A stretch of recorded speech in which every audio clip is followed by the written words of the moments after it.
Hello friends, చేతబడి అనే పేరు పెట్టి భయపట్టించి మరీ ముగ్గురిని వాళ్ళకి తెలియకుండానే చంపేశారు.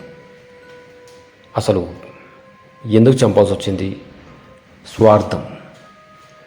తన కోసం ఇతరులను కూడా మట్టు పెట్టేంతటువంటి బుద్ధి. తన సుఖం కోసం ఎవరినైనా చంపగలన్న ఆలోచన. ఇది కొంతమందిలో క్రూరంగా కనబడుతుంది.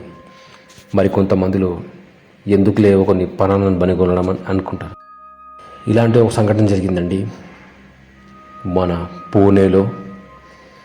సో ఫ్రెండ్స్, ఇక వెళ్దామా మన ఆ ప్రపంచానికి. పూణేలోని ఓ పాడుబడ్డ స్కూల్ అన్నమాట. ఇది ఎన్నడో కొన్ని 25 ఏళ్ళ కింద జరిగిన కథ ఇది. అయితే స్కూలు నార్మల్గా అప్పట్లో పాత స్కూల్ అనమాట. అయితే ఉండేది నార్మల్గా ఈ స్కూల్లో పిల్లలు రావడము, టీచర్ రావడం, పాఠాలు చెప్పిపోవడం అంతా నార్మల్గానే జరిగేది. అయితే ఏమైందంటే స్కూల్లో ఆ స్కూల్ నిర్మించిన ఓనర్ ఎవరైతే ఉన్నారో ఆ ఓనర్ కొడుకు ప్రతిసారి ఏదో రకంగా ఆరోగ్యం క్షీణించడమో, ఏదో యాక్సిడెంట్ అవ్వడమో, దెబ్బలు తాగడమో జరుగుతుంది.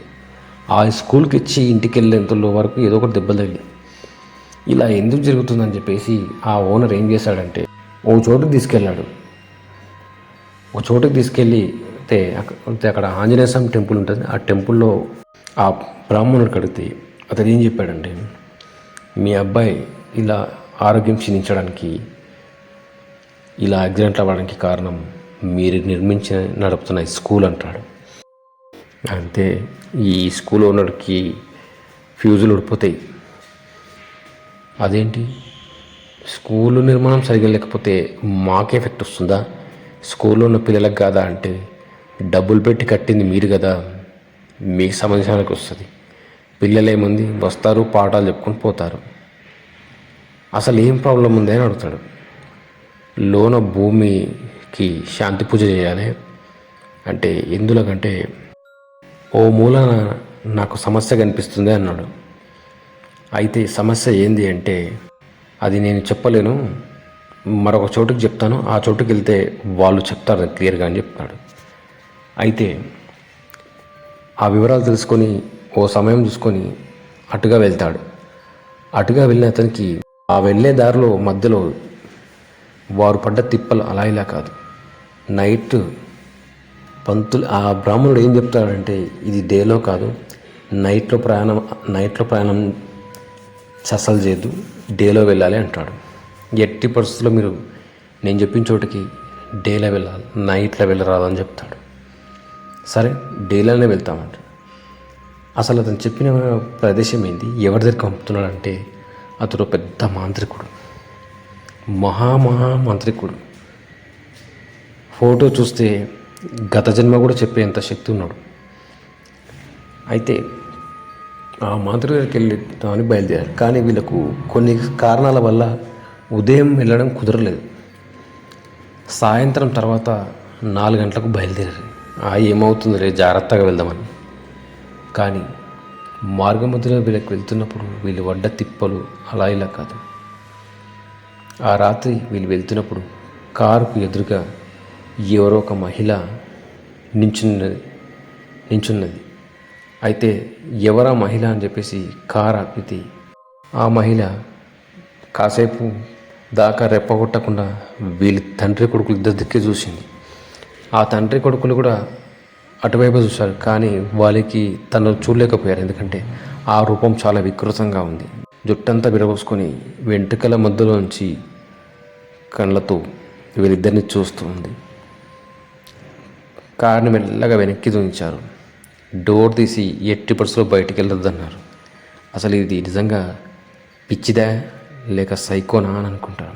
కానీ అంతలోపే ఆ ఎదురుగా వచ్చిన ముసలాన్ని పక్కకు దొలిగి చెట్ల పొదల్లోకి వెళ్తుంది.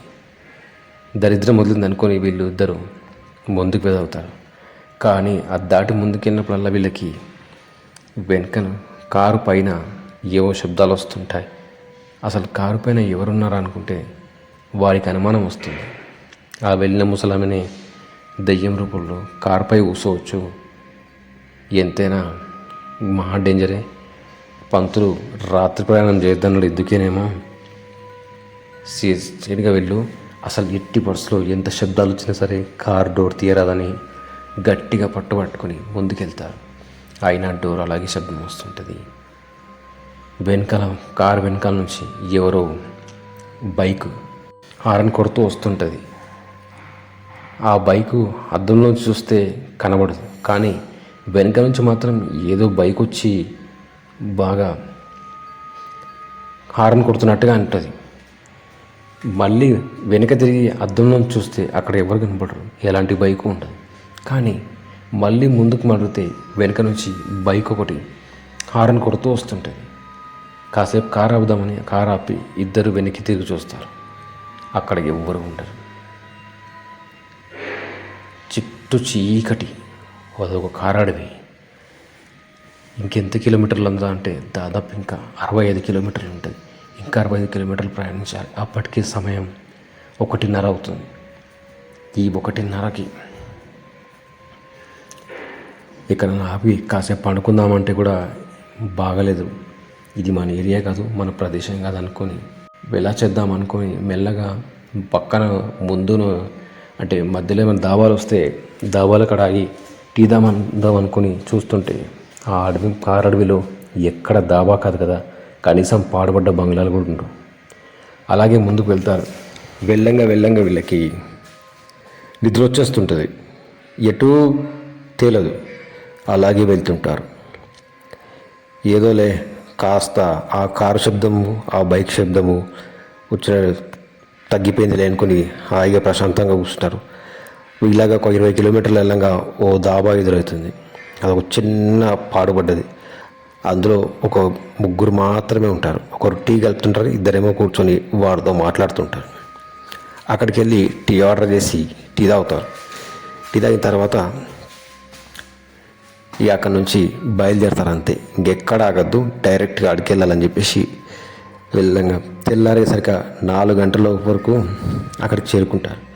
కానీ కాస్త సమయం ఉంది కదా, ఎంతైనా కూడా ఇంత ఉదయం చెప్పారు వరకు అని చెప్పేసి పలానా ఎక్కడ ఉందని చెప్పేసి అడ్రస్ అడిగితే పలానా చోటు ఉందని చెప్తే అక్కడికి దగ్గరలో ఒక లాడ్జ్ చూసుకొని ఆ లాడ్జ్లో బస చేస్తారు. సరిగ్గా 11 గంటల తర్వాత ఆ ప్రదేశానికి వెళ్తారు. అదొక చిన్న ఆశ్రమం. అది ఆ ఆశ్రమంలో ఓ పెద్ద మహారాజీ అంటారు. ఆ మహారాజీ చెప్తారు. ఆ మహారాజ్ పేరు తెలియదు. అంటే ఏ మహారాజ్ అంటే పెద్ద మహారాజ్ అని చెప్తారు. సర్లే అని చెప్పేసి ఎవరు పంపించారంటే పంపించిన అతని పేరు చెప్తారు. ఆ పంపించిన పేరు చెప్పినప్పుడు అందులో ఒక అతను అంటాడు, అవునా అని చెప్పేసి వీరిద్దరిని లోనికి తీసుకెళ్ళి ఆ మహారాజ్ దగ్గర నిల్చోమంటాడు. అప్పుడు మహారాజు వీరిద్దరిని చూసి వద్దన్న పని ఎందుకు చేస్తారంటాడు. అంటే వీళ్ళకి అనిపిస్తుంది, అంటే మేమేం చేశామంటారు. రాత్రి ప్రయాణం చేద్దాం చెప్తే ఎందుకు చేశారు. అసలు ఏదైనా సరే మనిషికి నిర్లక్ష్యం ఎక్కువ, చెప్పింది చేయడు. ఏదైతే వద్దని చెప్తామో అదే చేస్తా అంటాడు. అది మనిషికి మొండితనం. నేనే వస్తాను మీ ప్రదేశానికి, ఇది నేను నోటితో చెప్పేది కాదు, వచ్చి చేయాల్సింది. ఎందుకంటే అక్కడ మీరు చూసిన స్కూల్లో ఇదివరకు పూర్వం నిధులు ఉండేవి. ఆ నిధులు తీశారు. నిధులు తీసి అక్కడ శాంతి పూజ చేయలేరు. అక్కడ కావాలన్న పిశాచాలు అక్కడే తిరుగుతున్నాయి. అందుకే అది ఎఫెక్ట్ కొడుతుంది. ఇంకా ఎవరి పని ఇంకాస్త ఇలాగే ఉంటే ప్రాణాలు పోయే అవకాశం ఉంది. అది ఒక్కొక్కరిని మింగలం మొదలు పెడతాయి. అందుకే మీరు అక్కడ శాంతి పూజ చేయాలి. ఎంతగానో ఒక మనిషి ఇద్దరిని బలియాల్సి వస్తుంది అని అంటాడు. ఆ మాట అనగానే వీళ్ళిద్దరికీ చెవులు బంద్ అయిపోతాయి, మైండ్ బ్లాక్ అయిపోతుంది. వాము, ఇప్పుడు ఎక్కడ చేయాలి, ఎవరిని చేయాలి? అదేమైనా మేకలా గొర్రెలా బలి చేయడానికి? మనుషులే. వాము, వేరే దారి లేదా అంటే వేరే దారి అంటే మీరే ఆ స్కూల్ని అమ్మేసేయాలి, ఆ స్కూల్నే బంద్ చేసేయాలి. చేస్తారా అంటాడు. ఒకవేళ మీరు ఆ స్కూల్ మానేసినా అది ఎవరు కొనకపోతే అది మీ చుట్టే తిరుగుతుంది అంటాడు. ఎక్కడ అర్థం కాక ఏం చేస్తారంటే, మీరు బాగా ఆలోచించుకొని చెప్పండి, మీరు ఫోన్ అసిస్టెంట్ నెంబర్ ఇస్తాను, తీసుకోండి. ఆ ఆశ్రమంలో నా దగ్గర మొబైల్ ఉండదు, నేను ఎవరితో మాట్లాడను ఫోన్లో, అతనే చెప్తాను నాకు అన్నీ అని అతనికి ఫోన్ చేయమని నెంబర్ ఇస్తే, సరే మేము అన్నీ చూసుకొని ఫోన్ చేస్తామని చెప్పేసి వాళ్ళు నేరుగా మరల తిరుగు ప్రయాణమయ్యి వచ్చి ఇంట్లో కూర్చొని మాట్లాడతారు. మాట్లాడిన తర్వాత వాళ్ళకి ఏమనిపిస్తుందంటే స్కూల్లో ఎవరో అనాథ పిల్లలు చూసి చేసేయాలన్న ఒక దురాలోచన వస్తుంది వీళ్ళకి. స్కూల్లో అనాథ పిల్లలు ఎవరున్నారా అని చూస్తే అందులో ఒక 4-5 వెళ్తారు. అందులో ఒక పిల్లల్ని ఎంచుకొని ముగ్గురు పిల్లల్ని ఎంచుకొని ఆ పిల్లల తరఫున వాళ్ళతో మాట్లాడతారు. కావాల్సి మీకు మేము డబ్బులు ఇస్తాము అని అంటే, సర్లే ఆ పిల్లలకు చెందిన వాళ్ళు ఎవరు లేరు కదా అని చెప్పేసి వాళ్ళు ఒప్పుకుంటారు. కానీ ఎంతైనా కూడా పిల్లలు కదా, అలా చేయడానికి మనసు ఒప్పక వాళ్ళు బలవంతంగానే ఒప్పుకుంటారు. ఎంతైనా డబ్బు ఎలాంటివైనా మార్చేస్తుంది. అదే డబ్బుకున్న శక్తి. ఆ తర్వాత ఆ మహారాజుకి కబురు పెడతారు, ఇక్కడ సిద్ధమేమేమని. అప్పుడు ఆ మహారాజు వచ్చి ఆ రోజు కార్యక్రమం అంతా జరిగిపోతుంది. ఇదంతా చాకచక్యంగా జరిగిపోయిన తర్వాత మళ్ళీ ఆ మహారాజు వెళ్ళిపోతాడు. ఆ తర్వాత నుంచి ఇతనికి ఎలాంటి ఎఫెక్ట్ కానీ ఏవి ఎఫెక్ట్ కొట్టకుండా ఉండిపోతుంది. అప్పటి నుంచి ఆ రోజు నుంచి వీళ్ళకు ఎక్కడ ఎఫెక్ట్ అనేది ఉండదు. అప్పటి నుంచి వాళ్ళకు చాలా మార్పు కనిపిస్తాయి. కానీ ఎంతైనా కూడా పాపం పసివాళ్ళని, అంటే స్కూల్ పిల్లల్ని, అవంశబంధులోని వాళ్ళని వదిలేశారు కదా, వారి ఆత్మలు ఉరుకోవు కదా, వాళ్ళ ఆత్మలతో బాధ మొదలవుతుంది. రాత్రి అనవసరంగా మమ్మల్ని చంపారు కదా అని చెప్పేసి ఆత్మలు స్కూల్లో పిల్లల్ని గందరగోళం లేపుతాయి. ఆ రోజు నుంచి స్కూల్లో అందరూ ఒక్కొక్కరు మానేయడం మొదలు పెడతారు. ఆ చనిపోయిన ఆ బాలులు ఆత్మలై వేధించడం మొదలుపెట్టి నుంచి ఒక్కొక్కరు పిల్లలు మానేయడం మొదలు పెడుతుంటారు. వచ్చిన పిల్లలందరికీ అనారోగ్య సమస్యలు వచ్చి రోడ్డున హాస్పిటల్ పాలవుతుంటే తల్లిదండ్రులు ఆ స్కూల్ మానేపిస్తారు. ఇలా అందరూ మానేసి స్కూల్లో జాయిన్ అవ్వడానికి ఎవరు రాకపోవడంతో ఆ స్కూల్ని మూసేయాలనుకుంటారు. ఇది ఏదో మనము 2 పిల్లల్ని బలిచ్చే ముందు చేస్తే కనీసం 2 పిల్లలు బతికేవారు. పాపం ఆ పిల్లల్ని చంపి మరీ వాళ్ళని రెచ్చగొట్టినట్టయింది.